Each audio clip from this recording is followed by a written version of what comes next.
আপন মানুষেরই ভালো সহ্য হয় না, এটা কেমন কথা? তোর ভালো আমার কেন সহ্য হবে না? কোন দিক দিয়ে আল্লাহ তোকে আমার থেকে কম রাখছে? আমার যা আছে তার 10 ভাগের 1 ভাগও তো নাই, তাহলে আমি কি জন্য তোর সাথে জেলাসি দেখে আমি জেলাস ফিল করি? আচ্ছা, জেলাস ফিল মানে করাটার আপনার একটা জাস্ট রিজন দেখান, যে মানে আমি কি দেখে মিথিলার সাথে আমার জেলাস করতে হবে? করলে আমি ঋতুর সাথে করলো একটা, যদি বলতেন যে ঋতুর সাথে অন্তরে জেলাস ফিল করে তাইলেও মানা যাইতো। আর কিছু মানুষ তো আছেন ভাই, বলেন এই নেক্সট ওই নেক্সট, ভাই এখন বলতেছেন জয় নেক্সট, জয় যে কি বলবে? আমাকেও বলতেছে নেক্সট। ঋতুর ভাই এতদিন বলে নাই, আমার বিয়ে হয়েছে আরো 15 মাস আগে, তখন যখন পর্যন্ত আমি বিয়ের কথা রিভিল করি না তখন কিছু বলেনি। যখন থেকে আমার বিয়ে রিভিল হয়েছে তখন থেকে ভাই ঋতুকে টার্গেট করা শুরু হয়েছে।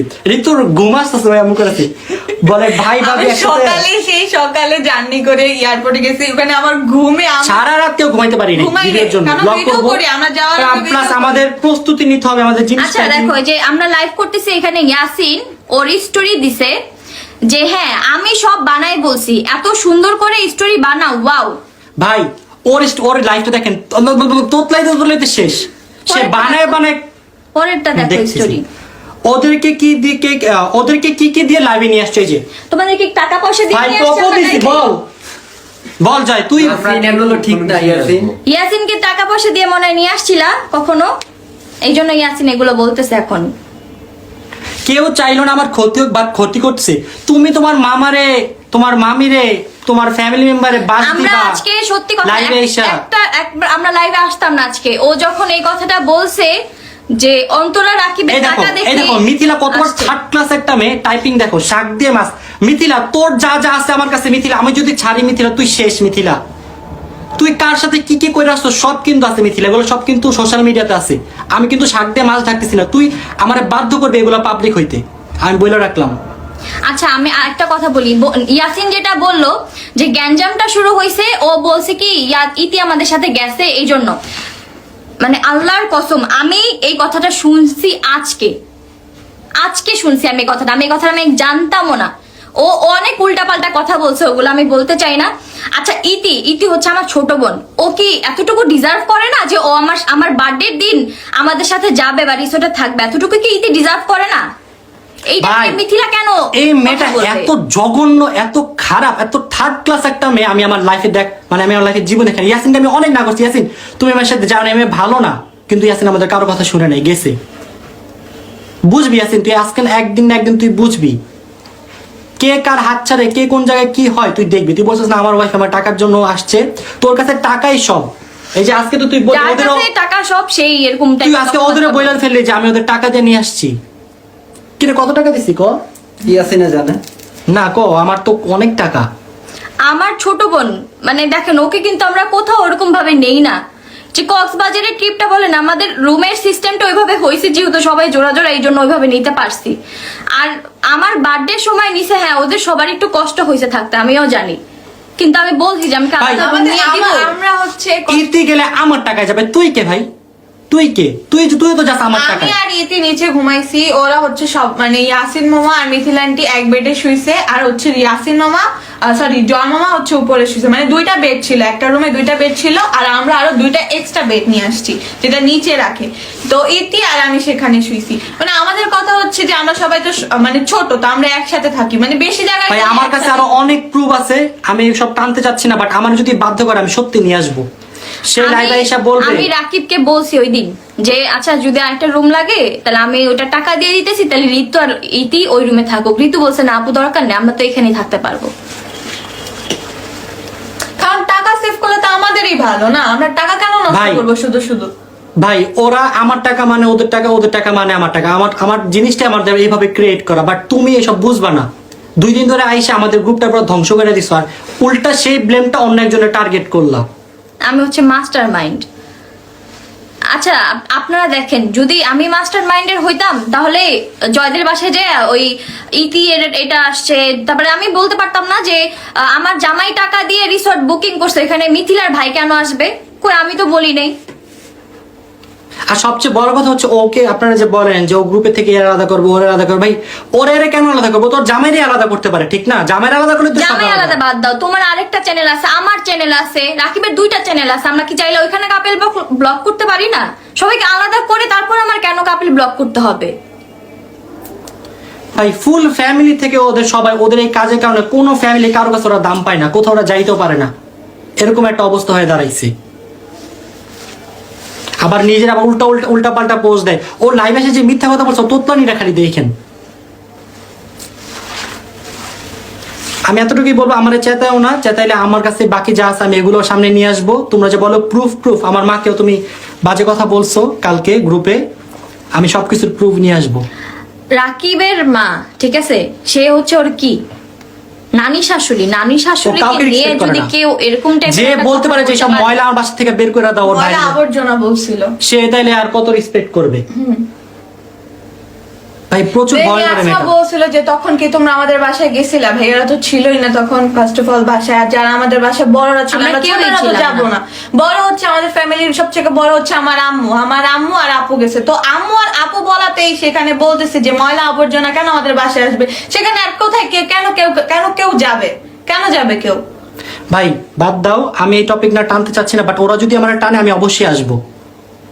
আমারে টানলে আমিও টানবো, আমার যদি কিছু না বলে আমি এই জায়গায় এই টপিকে আসবো না। আপনার বলছেন ফ্যামিলি মেট পর্যন্ত থাকুক, আমার ফ্যামিলি যথেষ্ট পরিমাণে ট্রাই করছে। যখন ওদের ফোন দ্বারা ফোন ধরতে চায় না বা ওদের বুঝাইলে ওরা ঠিক মতো বুঝে না, আর যখনই বলে যে মিথিলা এটা কেন করছে, তখন ইয়াসিন বলে আমি তো দেখি নাই, কই আজকের এই ঘটনাটা নাকি ইয়াসিন জানে না। তো ইয়াসিন করে কি?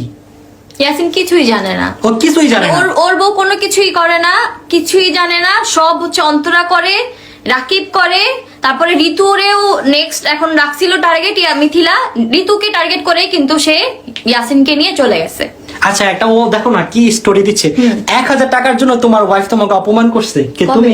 কবে করছিলাম গো বলো তো? আমার হাজবেন্ডের কাছে আমি অন্তরা এখনো না হলো 3-4 লাখ টাকা পাই, সেই অন্তরা নাকি 1000 টাকার জন্য অপমান করছে রাকিবকে। হায় আল্লাহ রে ইয়াসিন, তুই মানুষ হইলি না ইয়াসিন, তোর মতো তো খারাপ। আচ্ছা ও বলতেছে আগের ভিডিও কেন ডিলিট করছো? আগের কোন ভিডিও ডিলিট করছি? তোমার সাথে আমার যে ভিডিও, ও আচ্ছা যেহেতু কাহিনীটা টাইম নিয়েছো সেটা বলো, যে আমার আর তোমার মধ্যে যে লাগাইছিল, কি আমাদের সংসারটা পুরো ভাঙা দিছিল এই মিথিলা। আচ্ছা অনেকেই জানেন আমাদের সৌদি যাওয়ার আগে আমার কিছু স্যাড পোস্ট আপনারা দেখছেন, রাকিবের মানে অল্প কিছু দেখছেন, রাকিব এরকম কিছু দেয় নাই, বাট মেয়েরা যেহেতু অনেক বেশি আবেগী হয়ে থাকে তারা তো অবশ্যই শেয়ার করে। তো আমি যখন শেয়ার করছিলাম আপনারা কিন্তু জানেন আমাদের অলমোস্ট বিচ্ছেদ হয়ে যাবে। আমার কথা হচ্ছে তুই এত বড় বড় ডায়লগ না দিয়ে তুই সামনাসামনি আয়, সামনাসামনি কথা বল। লাইভে আসো, তোমাকে লাইভে জয়েন করবো আমরা। তুই লাইভে আমার সাথে জয়েন করবে কেন? সব কিছু জায়গা থেকে আমাদের ব্লক মেরে রাখছে যাতে এসব স্টোরি দিলে আমরা না দেখতে পারি। তোর এত আমাদেরকে আগে ব্লক মারছে। তোর লাইভ আসা লাগবে না, তুই বাসায় আয়, বাসায় এসে একসাথে কথা বলি। তোর এত যখন কেন লাইভে কেন বারবার যাব? ও বলতেছে ওর মাকে নাকি আমাদের টাকা দিত, তারপরে জন্য ওরা আমরা রাখতাম। কে? ইয়াসিনের মা আমাদের টাকা দিত। তোর মা কাকে টাকা দিত? আমার বাবাকে টাকা দিত তোরা রাখার জন্য। তুই কারটা খায় বড় হইছস বেয়াদব। টাকা হইলে সব হয় না এই পৃথিবীতে, তোর কাছে টাকাই সব, তুই তো ছোট লোক। যেই মিথিলা আমি জানি তো ছিলাম তখন, আমাদের এসে বলতেছে আগে যে- এটা বলো কেন আমি তোমার সাথে সব ভিডিওগুলো ডিলিট করছি, সেটা ক্লিয়ার করো। আমাদের মেনলি ঝগড়াটা হয়েছিলই হচ্ছে মিথিলার জন্য, ঠিক আছে? যখন ইয়াসিন মিথিলার মানে প্রোগ্রাম হয়, তো ওই দিন রাকিব মানে যেহেতু আর কি অনেক বেশি প্রেশার পড়তেছিল ওর উপরে, তো আমার সাথে একটু চিল্লায় কথা বলছে, বাট আমি একটু কষ্ট পাইছি কথাটায়, যে আমার সাথে এইভাবে চিল্লায় কথা বললো।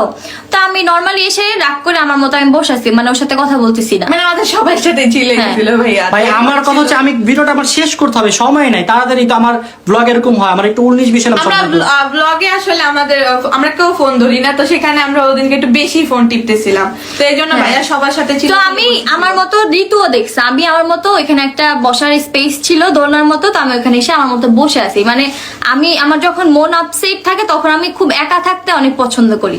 তো ওইখানে ব্লগ শেষ আমাদের, তো মিথিলা একদম ফ্রেশ হয়ে আসছে, তার হাজবেন্ড তাকে ডাক দিছে তাদের অ্যানিভার্সারি, সে তার হাজবেন্ডের কাছে যায় নাই, সে আমার কাছে আসছে, এসে বলতেছে যে কি হয়েছে আপনি এখানে একা বসে আছেন, এমন করে কেন, এরকম বিহেভিয়ার, আপনি কিভাবে থাকেন, আপনি কিভাবে সংসার করেন ওনার সাথে, আরো অনেক কিছু, অনেক মানে আমার নামে ওর রাকিবের কোন বোন কে কি বলছে, আমি এটা ভালো না, আমি ওইটা করি কেন, এটা করি কেন, আপনারা আমার মধ্যে অনেক মিসআন্ডারস্ট্যান্ডিং। আচ্ছা আরেকটা কথা, মিথিলার সাথে আমি কথা বলা বাদ দিয়ে দিছি, মানে আমি ওর সাথে ব্লগের বাইরে বলতে পারেন কথাই বলি না। ও এরকম অনেক কাহিনী করছে, ঠিক আছে? আর ওর এরপর কাহিনী থেকে কোনো শেষ নাই ভাই। আমি ওর সাথে কথা বলা বাদ দিয়ে দিছি, যাতে ওই এরকম টাইপের গ্যাঞ্জামও আর না হয়। ও আরেকজনের এক একজনের কাছে যে যাতে এক একটা কথা বানায় বানায় নাও বলতে পারে, আমি জন্য ওর সাথে কথা বলে বাদ দিয়ে দিছি। তো ও এসে সেদিন আমাকে বলতেছে আপনার আমার মধ্যে অনেক মিসআন্ডারস্ট্যান্ডিং, এগুলো কাদের জন্য আপনি তো বুঝেন, মানে রাকিবের বোনদের জন্য ওর আর আমার মাঝে অনেক মিসআন্ডারস্ট্যান্ডিং। তো ও সেদিন আমার সাথে কথা বলছে, যাই হোক গেল। তারপর আমরা একদিন একটা ডে ট্যুরে গেছিলাম, সেটাও আপনারা দেখছেন। ওই দিনও রাকিবের সাথে আমার একটা কথা কাটাকাটি নিয়ে মানে একটু হালকা, মানে আমাদের তখন একটু গ্যাঞ্জাম চলতেছিল দুজনের মধ্যে। তো ওই দিনও ও এসে আমার কাছে আপনি বলতেছে আপনি এখানে কিভাবে থাকেন, আপনার তো থাকা উচিত না, আমি হলে কবে চলে যেতাম। এরকম বলা টলার পর আমারও মানে মেজাজ অনেক খারাপ হয়ে গেছে যে আসলে আমি কেন এখানে আসি।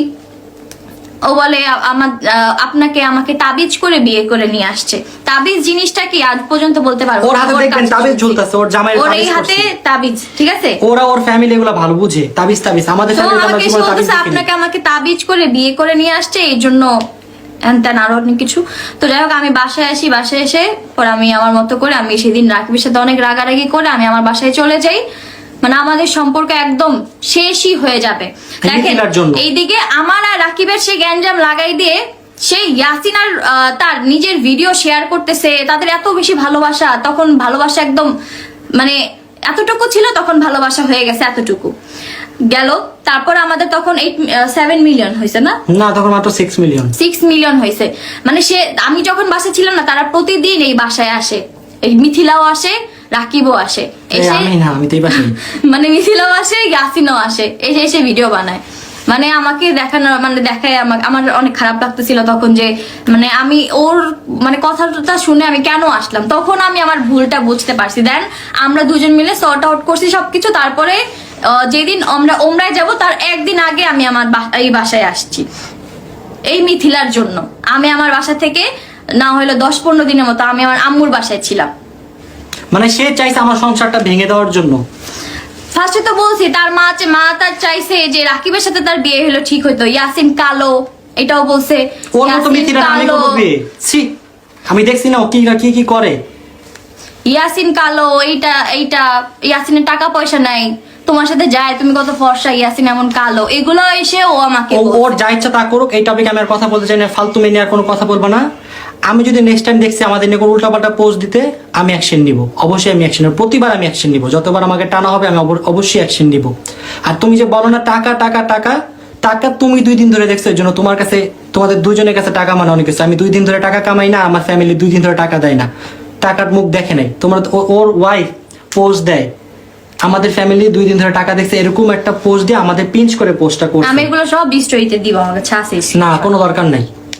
লেখছে কি যে আমি ছোটকাল থেকেই যখন আল্লাহর রহমতে একটু বুঝে রয়েছি, এর আগে থেকে আমার আব্বু আমাদের একটা ভালো একটা পর্যায়ে নিয়ে আসছে। উনি অনেক কষ্ট করছে, কষ্ট করে আজকে আমাদের এখানে নিয়ে আসছে। প্রত্যেকটা বাপ মাই তো কষ্ট করে, তা কাদের জন্য করে? ছেলে তার সন্তানের জন্য করে। যেন তারা ভালো থাকুক। এই যে মিথিলা, যারা বংশগত ধনী তারা কখনোই ফুটানি বা অহংকার দেখায় না। ফুটানি দেখায় তারা যারা হঠাৎ করে টাকার মুখ দেখে, কি করবে দিশা পায় না। কারা টাকার মুখ দেখছে হঠাৎ করে সবাই জানে। আমার চলাফেরা মানুষ আগের থেকেও জানে, এখনো জানে। আমার লাইফস্টাইল কেমন আর অন্য একজনের লাইফস্টাইল কেমন এটা সবাই জানে। এখন একজন মানুষকে নিয়ে উল্টাপাল্টা লিখলেই হবে না।